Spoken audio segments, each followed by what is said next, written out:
Hey, good afternoon, fam. Good afternoon. Hope all is well with everybody. Hope all is well with everybody. Listen, so this is in continuation to the video that I did yesterday, which was in reference to high earners who are living paycheck to paycheck, right? And I didn't want to go long yesterday because it's actually an article that I read from MoneyWise magazine, and it correlates with a lot of things that I've been talking about. It's just right now everybody's catching it. Everybody, you know what it remind me of? 2008. It remind me of 2008 when the market, when everything was just falling apart, and even high earners were selling their homes, vehicles being repossessed, just like a bunch of crazy things going on. And it doesn't seem like we learned from that. It doesn't seem like we learned, like as soon as it was over, everybody went back to the routine, right? And one thing I've been doing a lot lately is doing a lot of videos and content in reference to just getting everybody to start to look at money a little bit different, start to look at savings a little bit different, start to spend less. And I'm also in that category too. I'm a high earner, and I found myself in situations where I probably shouldn't have been. You know, I've purchased things that I probably shouldn't have purchased, or it wasn't the right time, or just because my income went up, and I say to myself, "Oh my God, you work so hard, you deserve this," right? Or just trying to, in a way, I don't technically compete with other people, but at the same time, I don't like feeling like left out in a way. You know what I'm saying? Which is a bad mindset, to have. So this is just in continuation to the talk from yesterday. If you get a chance, you guys should go watch the video I dropped on yesterday. And um, the title of that video is, let me look it up. And I should know this is crazy, right? I should know this. The title of that video is um, Even Six Figure Earners Are Living Paycheck to Paycheck. Even six figure earners are living paycheck to paycheck. And again, it's from an article, because I get a lot of articles from different places, Yahoo News, MoneyWise, whatever, and I bring it to you guys, in the hopes that it shed light, in somebody's life, and they can start to do things a little bit different, right? And in the article, it talks about people from making 100K a year to 600K a year. I personally know people in the industry who've made millions, right? And you come to find out years later that they're going through bankruptcy or something like that, right? So because a lot of one of the things I always say with America, America is the greatest country in the world.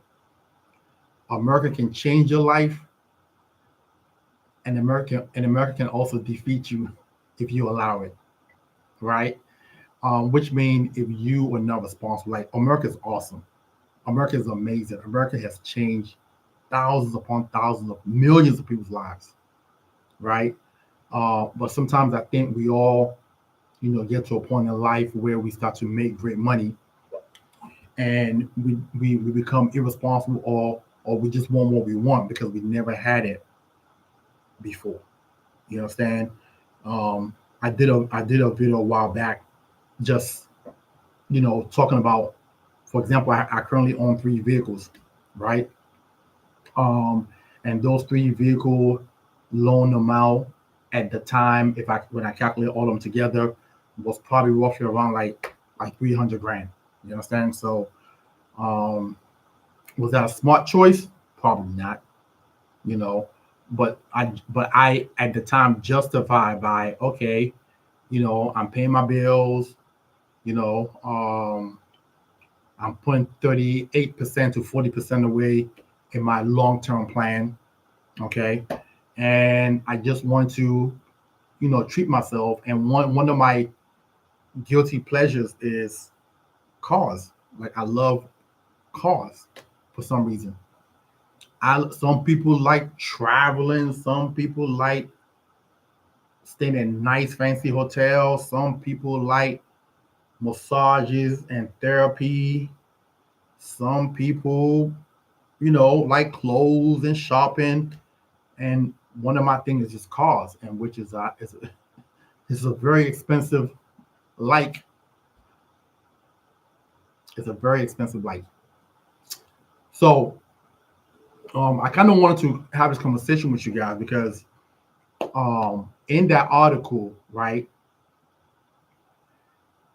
I broke down a couple of things in that article yesterday, but I want to continue the conversation, right? So, for example, it says right here, right, when high income meets high overhead, and this is typically what happens to us, high income earner. Like you start to make good money, and then you start to think, you start to think you can afford it all. You can afford it all, right? Especially when you're a high income earner and your income is driven by a business or sales. Like I think most high income earner who their income is fixed, which means their salary or whatever they get paid every 2 weeks. They, in that aspect, most of the time they have to budget. Because they get paid like every week or every 2 weeks, whatever, and their income is fixed. No matter how hard they work, their income is fixed. The problem with business or sales is your income is not fixed. 1 month you may do 100 grand. 1 month you may do 10,000. It gives you this false idea that all I gotta do is do extra this month, blah blah blah, and I got this covered. As a matter of fact, my and I hate telling a story, and I hope a few of my agents are not watching this, but I recently purchased a S580, right? A Mercedes Benz S580, right? 2022. So I purchased about almost 2 years now, right? And I'm not going to disclose how much the payment is, but the car was roughly about 120K, right? So you guys can, my interest was exceptional. You know what I'm saying? So that's another reason why I did it, even though I didn't need it. But the interest was single digit, like low single digit. And, but the monthly payment was still high. And I justified with myself and said, well, you know what? All I got to do is do 2 to 3 extra policies a month, and I got this covered. That's how I justified it with all my vehicles. This is the biggest car note I've ever had. Before this one, it was my S550. I purchased that one. That one was under 100,000, and then I had my QX80. That one was roughly under 80,000 when I purchased that vehicle. Um, I'll keep saying one of the things that I saw is blessings obviously from the Lord above, right? But it's like my income has been climbing since day one, since I started this industry. So my vehicle price have climbed up, right? But that's not necessarily a good thing to do. And one thing I'm learning is because I'm reading quite a few books right now, right? And one thing I'm learning is even if your income goes up, okay, don't change your lifestyle with your income. If you truly want to get wealthy, if you truly want to start to save money and start to see results, and start to feel comfortable, start to feel secure and not stressed. Because when I thought about it, when I was making 50, 60 grand a year, I don't think I was as stressed as I am right now, making well over 200K a year. And one of the funny things is when I was making 50K a year,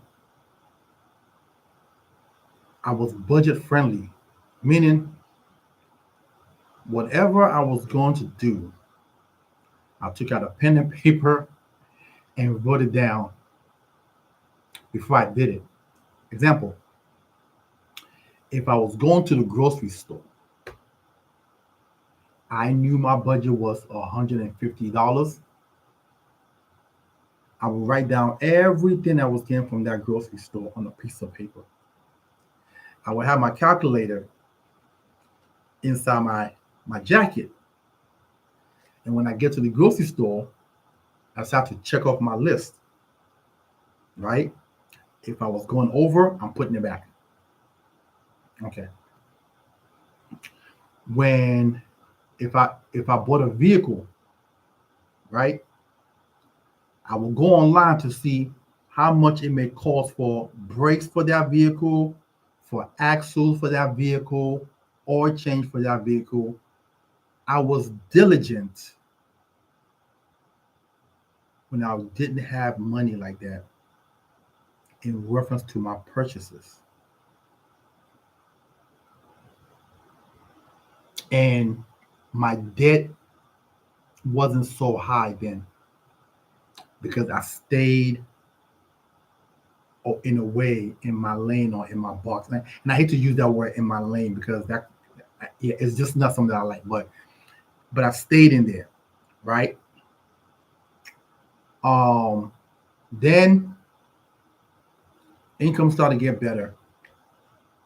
Now I go to the grocery store and I buy food without a list. I don't even know how much what I'm paying for is until I get to the counter. And I end up getting these groceries in the house and end up throwing the majority of it away because I don't eat it all. You understand? These are some of the things that you do when you start to, make good money, right? Or you go to the dealership and you want to buy a car and you don't look up maintenance for the vehicle because you say, well, buy a maintenance package, which is more money, more debt. The main concern at that moment is, okay, well, I don't want to pay high interest. Okay, as long as you're not getting high interest, you're fine. But you're not doing the due diligence as to, keeping yourself together with a budget, like like you would when you wasn't making, such a high income. I mean, when you wasn't making, yeah, when you wasn't making good money like that, you was usually in a but you usually had a budget, that you keep yourself in. And this is what this article is talking about here, because it says when high income meets high overhead, the problem isn't just inflation, right? It's inflation plus expectation. As income rises, so do lifestyles. I remember I said a few minutes ago that what we got to start doing is because if you were okay surviving at 50, 60 grand a year, now all of a sudden you get blessed with a position that puts you at 100K a year. I would just suggest and listen, as I'm talking to you, these are mistakes that I've made, right? That I've made, and I'm gonna adjust this in the coming year. Because if you're making 50, 60 grand a year now and you're surviving off of that, but now you're making $100,000, stay, keep your lifestyle in that 50, 60 grand a year for at least 2, 3 years. because now that extra 40 grand a year that you're making, if you're smart and you're diligent and you're focused and you are intentional, you should be able to invest that money, whether you buy some stocks, whether you're maxing out your 401k, whether you're maxing out your cash value policy, right? You should be able to start to get some massive breathing room in 3 to 4 years if you don't change your lifestyle. But the problem is most people end up changing their lifestyle. It says here the bigger house comes with a bigger mortgage. I went from a point where I will only look at houses around no more than 200 and something thousand.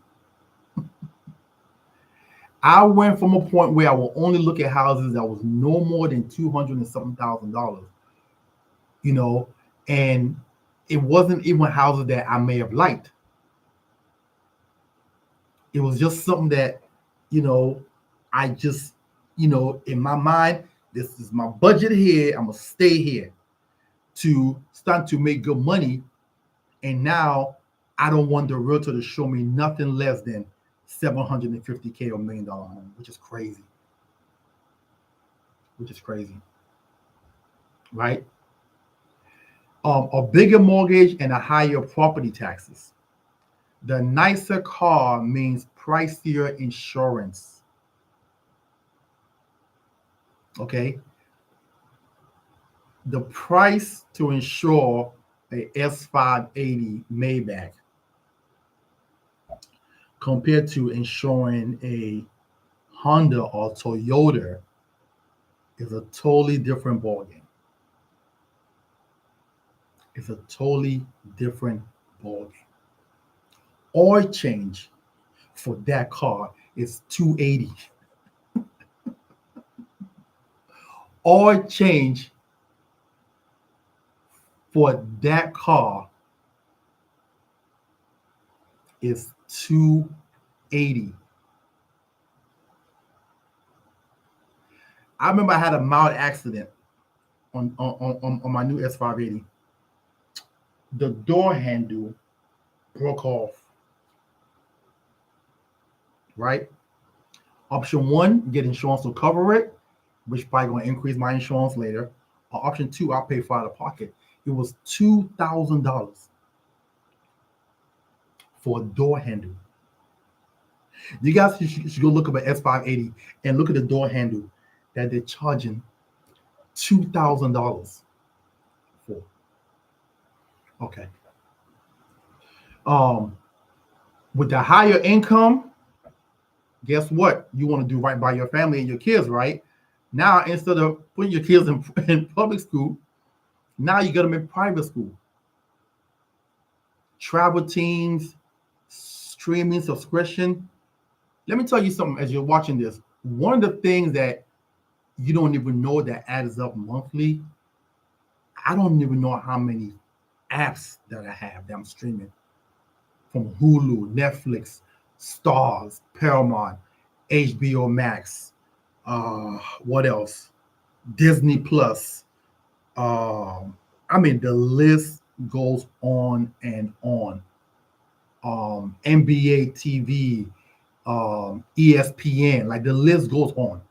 All these things add up, and you just paying for it. It just comes out, bam, bam, bam, comes out, and all these things add up. So again, that's some of the things that because I don't remember the last time I watched my HBO Max. I don't remember the last time I watched Paramount because I'm usually working. The one that I watch mostly is probably going to be YouTube and most likely Netflix because on Saturday nights and Sundays is my relaxation days. I'm usually catching up on movies or whatever, then yeah. And that's usually twice out the week, but I'm still paying for that. And not only paying for that because I got a lot of people on my account because my son's on my account. Both my kids are on my account. Like I pay extra for that. But these are things that, As you start to make great money, you just start to like just don't care, I guess, in a way. Okay. And they call this the lifestyle creep, the stealthy financial sabotage that convince people earning 250K that you're still in the middle class. And with the cost of essentials climbing, housing right now eats up roughly half of most people's income. Where you lay your head eats up probably half of your income. Like I said yesterday, I live in downtown Columbia, and the average rent and mortgage here, if it's in downtown Columbia or anywhere around Columbia, or if it's downtown, it's even more pricey. You're gonna pay 3,500 to 4 grand a month easy, or you can't live here, right? And you do stuff like this because you start to say, "Well, I want a better, neighborhood for my kids. I want to live in a better." And again, I'm not complaining. This is a wonderful neighborhood.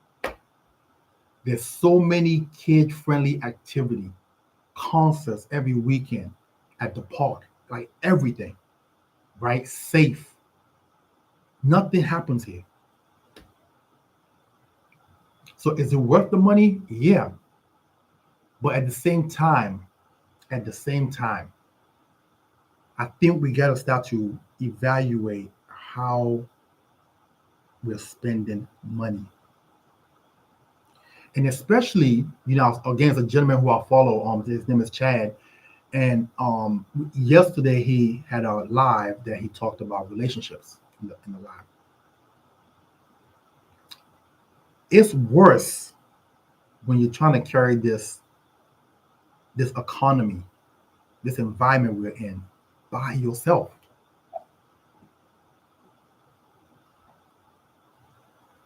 Like I don't even know how people who are making under 100 grand a year are making it. You understand?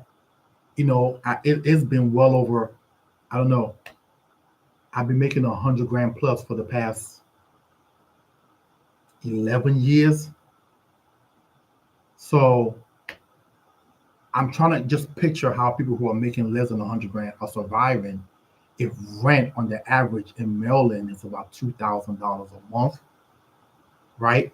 You got daycare, you got groceries, electricity bills sky high, healthcare costs going up. And so I've been driving now since I was, I don't know, so I'm 48 now, well over 20 plus years. No tickets, 0 points, never had an accident. And I'm asking my insurance people, like, hey, why is my insurance this high? I've never had an accident. I have 0 points. I don't remember the last time the police pulled me over to give me a ticket. I was in my 20s. I was in my 20s. And they'll say, oh, well, the cost is going up for everybody. The cost is going up for everybody and insurance, blah, blah, blah. It's this crazy stuff, right? So with all these things happening, I think there has to come to a point where we have to start evaluating how we are moving and how we're spending money. And one of my personal goals is in next year is try to figure out a way to get rid of at least $20,000 worth of stuff that I'm spending on a year. I don't know where it's gonna come from, but and that 20,000 that I end up saving is gonna start to go into emergency funds, which means liquid account. Now, I can possibly do it if I lower my contribution for my long-term investment, but I'm not fitting to do that because again, I'm 48 years old. I don't want to delay my retirement any longer. So I got to either option one, make more money, or option two, figure out where I'm blowing money. I know a few places that I'm already starting to shift that away right now, and and that is usually going out on the weekend. I did a video a while back, and the title of that video is "Don't Go Outside," and I meant that. And the reason why I came up with that video is because there's a particular I love reggae music. You know what I'm saying? So I love music, period. I love music, period. But there's a spot over here in DC that I go to, and is that place is a vibe. If I mention the name, if you're in the DMV, everybody knows what I'm talking about. And I I know that I can no longer go to this place on a consistent basis because to drive down there, I got to put gas in my car. That's number one because I live in Maryland. Okay, so I got to fill my tank up, drive down there, and it's like an hour going, an hour coming back. No problem. Then I get there. I usually have a garage parking space. Okay, and that's about $40 right there. Okay, then to get into this lounge, it's $20. Where we are. So to remove the gas because the gas will last me probably all week maybe. But let's say between parking and just to get in, where was $60. Okay, then I buy drinks. I'm not a drinker like that. I might buy two or three. Okay, so let's say that's about let's say another 45, $60. Perfect. Now, one thing that I realized that I was just out of my mind was the tip. I would tip these bartenders $100 for a $45 drink. So let's count it again. $40 for parking, 60 to get into the club. I mean 20 to get into the club.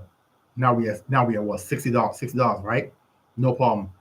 The drink is $45, right? Now we have $105, right?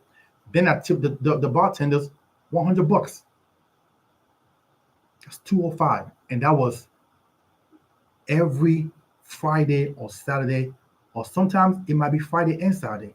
But on the average, it's going to be about $800 some dollars a month on that one location.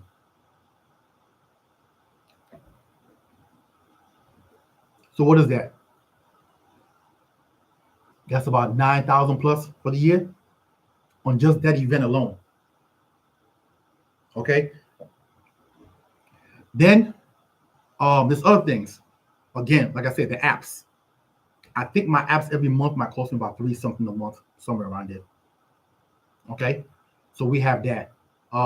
Then just the wasteful groceries. You buy too much groceries and you end up throwing most of it away. So cutting that out. So it's just I'm just giving you guys an example as to things that most people, and if you're watching this, let me know. Maybe I'm just the only one, but most people who make a lot of money they stop looking at receipts. They just start to pay, start swiping. Even when I go out on dates, the same thing. Or when I take clients out, we have lunch meeting or whatever like that, and we're meeting, and I'm paying, and I'm paying for the food, which is actually a business expense, but the tip is usually also heavy. I gotta minimize that. You understand? Because listen, I used to be a waiter years ago, so I kind of have this feel this response for waiters and waitresses, right? But I don't have to go that hard. You understand? But a bunch of things that I know that I've blown money on. Um, you know, Also, it was a point where I cut my hair every week. Now, in my profession, you want to look well grown, but I started to realize that man, my hair doesn't really it's not like it's like I have like a lot of hair where I gotta constantly like maintain it or whatever like that. So I can possibly go 2 weeks without cutting, or maybe at least 10 days or so. But religiously, Every Thursday, I'm getting my haircut. Okay. And my haircut is usually about maybe $40. I tip the barber $20. That's $60 a week. That's 240. That's 240 right there. Okay. Another thing, I will wash at least two of my vehicle twice a week because I will alternate between the truck and the new one, the S580. I will alternate, right? So I'm looking at all these things I'm spending money on, and I was like, man, this is crazy. So when you tally it up, that's probably going to be about 25, 30 grand a year that I can save. Or I need to start monitoring. And this is what most high earners go through. And it's crazy because when this article came out and I'm reading it, I'm like, man, this is me. So I'm not the only one. I'm not the only one. You understand? It says right here, right? Housing now eats up roughly half of median income, according to Goldman Sachs. Even well-paid households are finding their margins vanish. Prices for groceries are up significantly. Rents continue to surge, and insurance premium for everything from healthcare and cars to homes have jumped, and rising interest rate on credit cards and mortgages. And it's no wonder so many high earners feel nearly broke on paper. Yes, Chad, how you doing? You from all? Okay, from all. I don't know why I thought you was in Texas, Chad. All right. Got you. Let me play in the background while I'm working on my desk. I appreciate that, Chad. Yes, exactly. Don't go outside. Don't go outside. It's trouble. If you guys let me know if you agree with this or not. Have there ever been a time that you've left your house for more than 1 hour and came back home without spending any money? It's never happened. In the United States of America, if you leave your house, you are going to spend money. So outside is going to be a problem. And I believe, like, and this is not for everybody.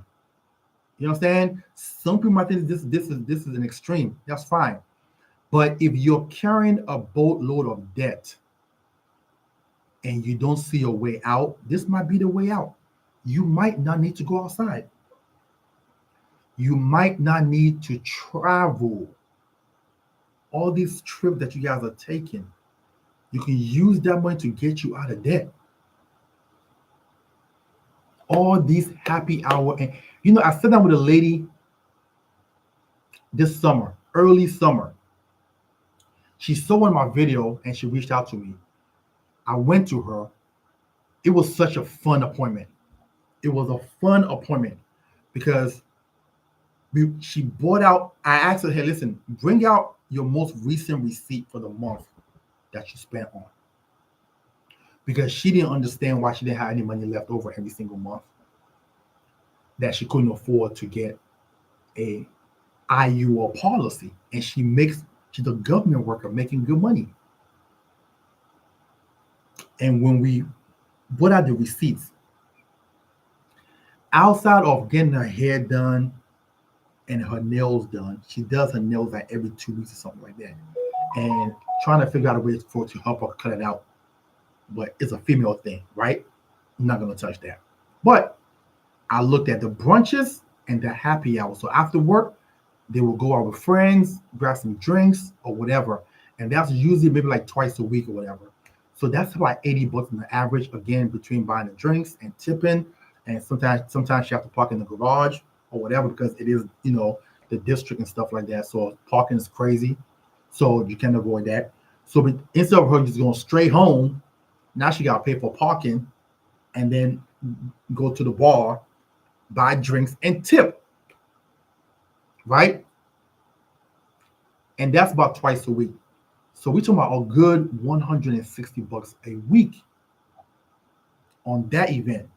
Then her and her girls meet up on Sundays for their brunch thing. She tells me they've been doing that for the past 10 years. She can't stop doing it. I was like, yes, you absolutely can stop doing it. You just have to have you just have to have a conversation with your girlfriends and say, hey, I can't continue spending money like this. You never know, they might even join you. They might even join you, right? Because with brunch, that's about $100, and they do that every Sunday. So that's $400 right there. So $400 plus the happy hour, okay, an additional, let's round it up. Let's say $200 a week. That's $800 plus $400. That's $1,200 going to a good time every month. Every month. We haven't even factored in Friday nights or Saturday nights when they get dressed and go do their girl thing or whatever. We haven't factored that in. These are things that I think a lot of us have to really, really, really, really, really start to evaluate and look into. Because again, the problem is when you start to make good money, when you start to make good money, you just start to swipe. You don't look at prices any longer. I don't remember the last time I looked at a price of clothing when I go buy clothes. I remember, I believe it was last year summer when I went to Gucci. I knew what I wanted. I didn't even go in there and look at the price tag. I knew I wanted a Gucci belt, and I knew I wanted this Gucci tennis shoe that I had my eye on. I just went in the store, grabbed it, and just and driving home, I had the bag on the passenger side, and I'm driving home feeling sick to my stomach for a second. I'm like, hold up, did I just spend almost $2,000 on a belt and a tennis shoes?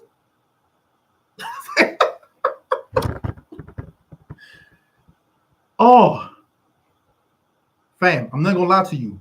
I didn't wear that item for it took me 2 months to feel good about wearing that a pair of tennis shoes, $800. The belt was seven something plus tax, a little bit under 2 grand for two items.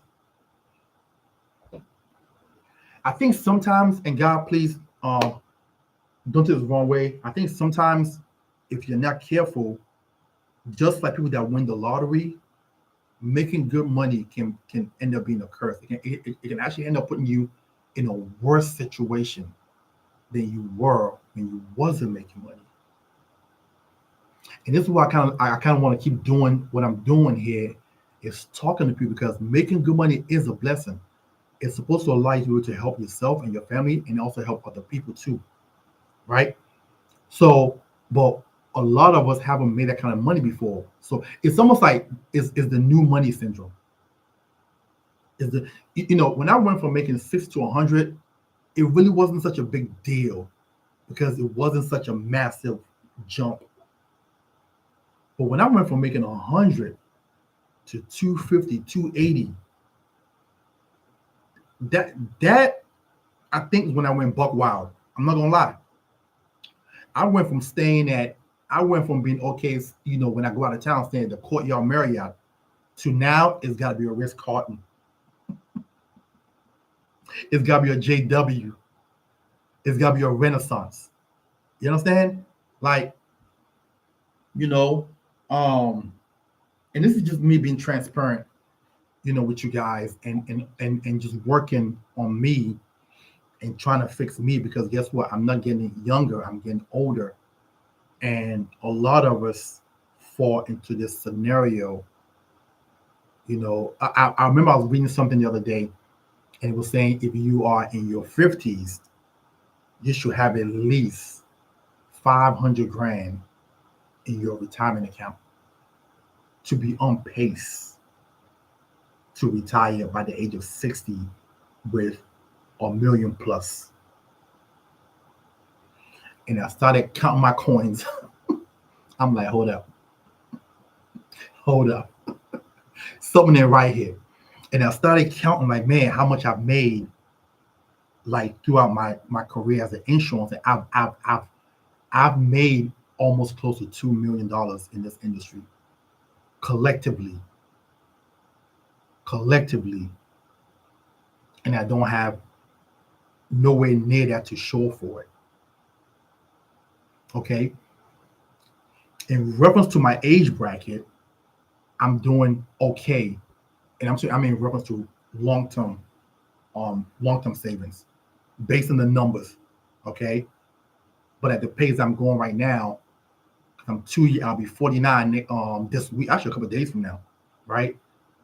I'm sorry, I'll be 48 a couple of days from now, and I'll be 50 2 years from now. So I'm trying to get myself up in that position so that way I'm on pace. So I'm sharing this information with you guys in hopes that it helps somebody, in hopes that it helps somebody do better. A lot of these athletes that make, I used to say, man, how can a person make millions of dollars and be broke? I now understand why. I now understand why. And it's a lot of them. It's not just athletes. You got uh, what do they call those people? You got realtors, okay? You got mortgage people, people that sell mortgages, okay? You got insurance agents, right? You got business owners who have made millions and end up being broke, right? See what we got.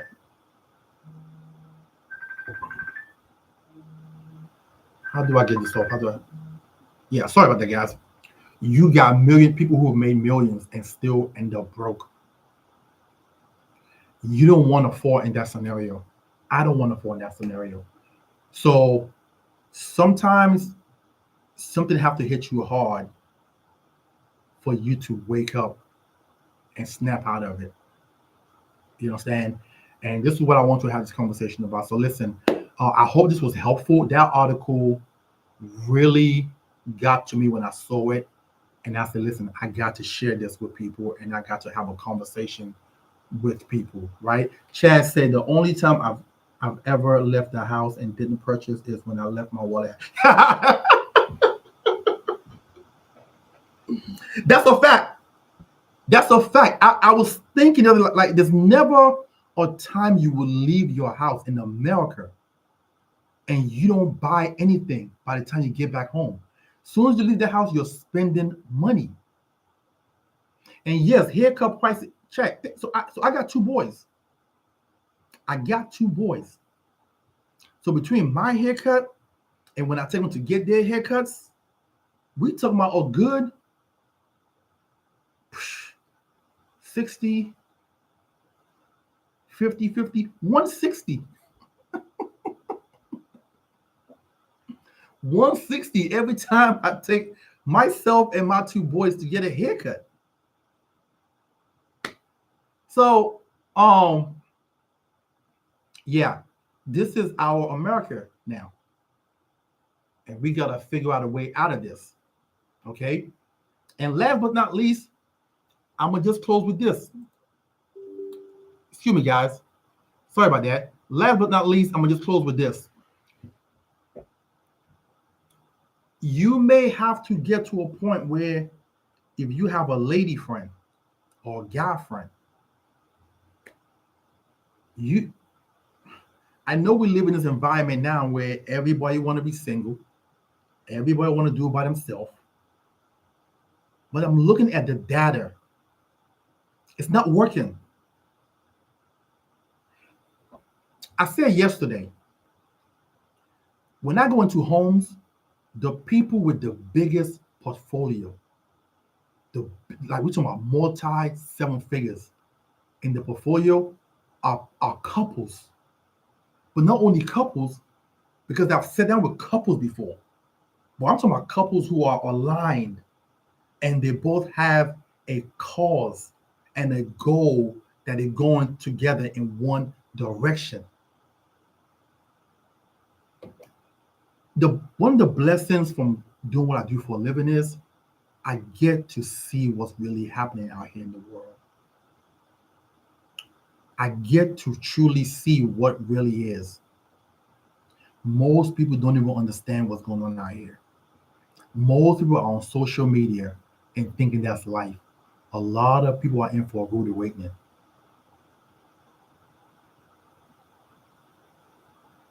So you're sitting out here in your 40s and your 50s, you have no money, you have zero retirement savings, but yet you want to do it all by yourself. Great, great. There's a spot for people like that. And those are usually the ones that's going to depend on Social Security when they retire and have to ask their children to supplement the rest because Social Security is not going to be enough to carry you. And then there's another section of group of people that say, hey, John, Jane, let's come together. Let's build this thing together. So that way we're not old and destitute. You understand? Because if one person is paying $3,000 mortgage over here, another person is paying $3,000 rent over here, that's $6,000. Under those two different roofs, you got utilities, you got insurances, you got to buy groceries for two separate houses. You understand? You understand? And both parties make pretty decent money, but both parties don't see their money because they're both handling it by themselves. So when we're going on these dates, moving forward, instead of you asking ridiculous questions like what's your favorite color? You know, what type of music do you like? We might need to start asking adult questions. Like, what is your future goals? When do you plan on retiring? Okay, how do you feel about cohabitation? Now, obviously, you have to love this person too. Okay, there have to be some kind of love there and feeling there. I'm not saying just jump in bed with somebody or into a under one roof with somebody like that because of finances. No, that's never going to work. But well, I see when a lot of these dating shows, they're asking all these crazy questions like, "Oh, what's your favorite color? What kind of what kind of body do you like? What kind of food do you like?" These are irrelevant questions, especially once you get to a certain age. These questions are irrelevant. Questions should be, what are your goals? When do you plan on retiring? What are your plans towards this? Where do you want to retire? You understand? Like, how much do you think you might need? Like, do you have a financial advisor? Like, these are these are questions. These are questions that I think that we need to start asking when we go on when we meeting people and going out on these dates instead of worrying about what somebody like to watch and listen to and favorite concerts and favorite artists and this doesn't move the needle for nothing. For nothing. All right. So listen, I thank you guys that got on here with me. I really, Chad, thank you so much. I appreciate your comments. Let me see, 500K at 50. I have, yes. I will send you some information about that on Chad once I get a moment because they have this thing that's out there that kind of let you know. Because here's the deal: no matter what part of the nation that you live in, right? They're saying to retire comfortably. The key word is comfort, right? Which means you can do what you want to do. You can maintain your lifestyle. You need about 1.7 million. 1.7. And that's most likely going to have to be tax free. Okay? So if you think about it, if let's say they say retirement age is age 65, I don't play those games. You know what I'm saying? I'm not waiting that long. But if you have 500 grand by the time you're 50, the likelihood of you having 1.5, 1.7 by 65 is very high if you continue that same pace. You understand? To get into that 500K by 50, because that gives you 50 more years, to retirement. So you should have about of accumulated And I mean, that's over a decade. You should have accumulated, an additional 500 grand, maybe 700K. So yes, that is, what's out there. And this is what I mean when I say a lot of people don't know what's out here. They don't know what they are in for a very, very rude way. I'm gonna leave you guys with this. You're 30 years old right now, 35, 40 years old right now, and you can barely afford to live and take care of yourself, but you're working and you're making 60, 70. Can you imagine if you're 60 years old and you're not working and you have no money and cost of living is going up? How are you gonna survive then? If you're out, so I'm gonna repeat this for you one more time so you can hear this. If you're working right now and you're making 60 and 70 and you can barely afford to survive,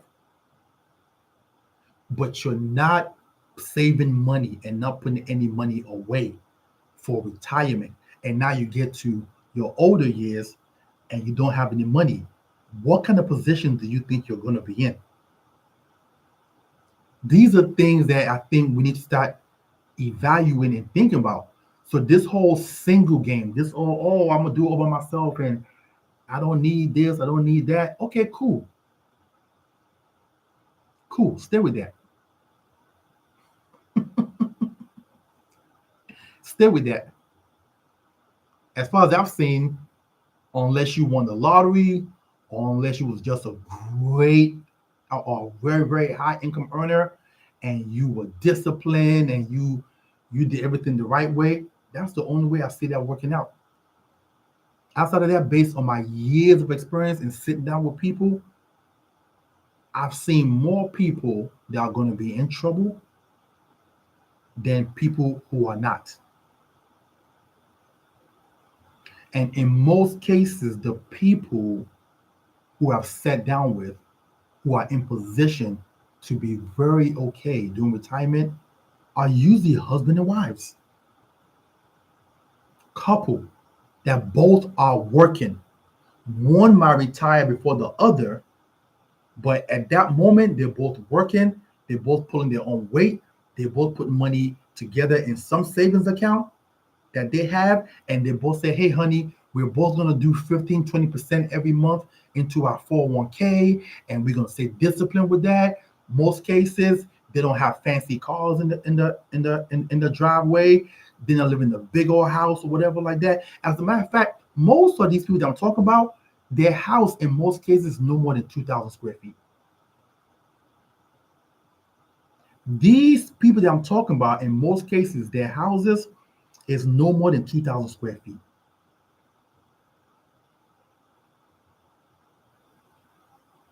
They're not going out here buying 3,500 square feet home, 5,000 square feet home. They are making 100, 150 a year income, each one of them. That's 300K. But they still chose to live in a 2,000 square feet home, and they're stacking bread. And they're stacking bread.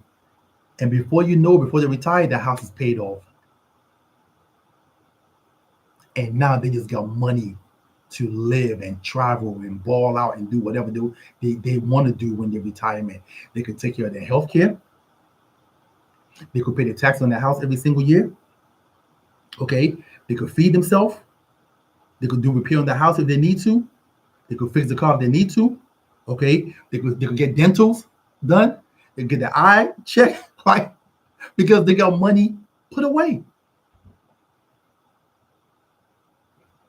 They got money put away. Listen, I'm gonna wrap it up with that. Listen, I hope you guys have a wonderful and blessed rest of your day. I hope this was helpful for somebody. And listen, if this is your first time coming across my channel, please subscribe. And if you like what you heard, please hit the like button and share this with somebody for the algorithm. And listen, comment. I want to hear from you. I want to hear from you. How do you feel about what I said today? Have you experienced this? Is this something you're going through?